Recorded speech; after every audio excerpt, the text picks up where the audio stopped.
राजस्थान में दौसा विधानसभा सीट के परिणामों ने बीजेपी पार्टी के अंदर खलबली मचा दी है। देखिए, बीजेपी ने उपचुनावों में अच्छा प्रदर्शन करा था। इस बार उन्होंने 7 सीटों में से 5 सीट पर जीत हासिल की थी, लेकिन दौसा विधानसभा सीट पर उन्हें हार का सामना करना पड़ा था। दौसा विधानसभा सीट जो बीजेपी के लिए काफ़ी महत्वपूर्ण सीट थी, क्योंकि यहाँ पर डॉक्टर किरोड़ी लाल मीणा की प्रतिष्ठा दांव पर थी। बीजेपी ने यहाँ से डॉक्टर किरोड़ी लाल मीणा के भाई जगमोहन मीणा को टिकट दिया था। इसी के साथ ही डॉक्टर किरोड़ी लाल मीणा ने काफ़ी चुनाव प्रचार किया था अपने भाई के लिए, लेकिन यहाँ से उनको जीत हाथ नहीं लगी थी। अब इस हार के बाद में एक नया बवाल सामने आया, जिसका नज़ारा 1 दिसंबर रविवार को देखने को मिला है।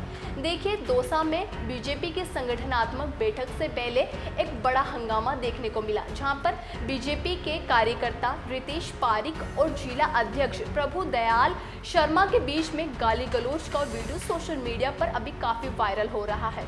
अब यह वीडियो वायरल इसलिए हो रहा है क्योंकि इस वीडियो में वो काफ़ी गाली गलौज करते हुए दिखाई दे रहे हैं। साथ में इस वीडियो में काफ़ी बीजेपी के नेता भी मौजूद हैं, जिसमें बांदीकुई के विधायक भी शामिल हैं। अब इस वीडियो के बाद में यह सवाल उठता है कि दौसा विधानसभा सीट की हार के बाद बीजेपी की दरारें और भी ज़्यादा उजागर हो रही है और इस सीट पर उनकी संघर्ष की जो चीज़ें हैं वो स्पष्ट होती हुई दिखाई दे रही है।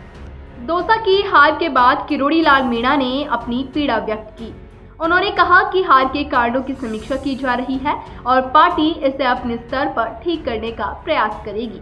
उन्होंने अपने बयान में यह भी कहा कि जो भी पार्टी की हार का कारण बना है उसे सुधारने का काम किया जाएगा। इससे भी दिलचस्प बात यह है कि किरोड़ी लाल मीणा ने अपने भाई की हार के बाद विभीषण शब्द का इस्तेमाल किया, जो कि महाभारत के संदर्भ में एक व्यक्ति के धोखेबाजी होने को दर्शाता है।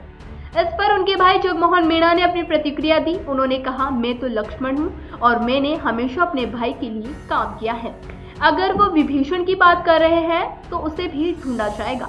जगमोहन मीणा ने साफ तौर पर यह कहा है कि उन्होंने हर हाल में धर्म का पालन किया और हार जीत चुनाव की प्रक्रिया का हिस्सा है।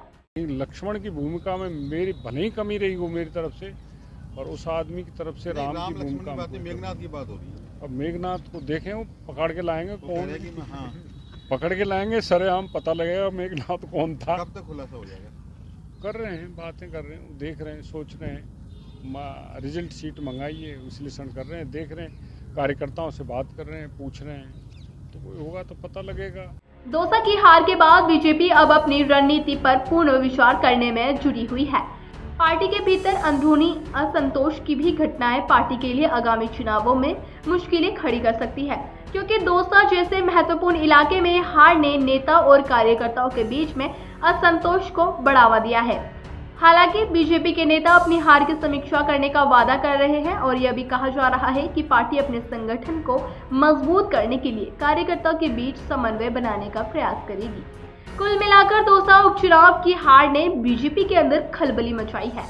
पार्टी में चल रही अंदरूनी खींचतान और आलोचनाओं से यह साफ है कि बीजेपी के लिए अगला चुनाव आसान नहीं होगा, लेकिन पार्टी की ओर से दी जा रही आश्वासन और समीक्षा प्रक्रिया से यह भी प्रतीत होता है कि वह अपनी स्थिति सुधारने के लिए हर संभव प्रयास करेगी। आगे के अपडेट्स जानने के लिए जुड़े रहिए हमारे साथ और देखते रहिए हमारे चैनल द फैक्ट इंडिया को। धन्यवाद।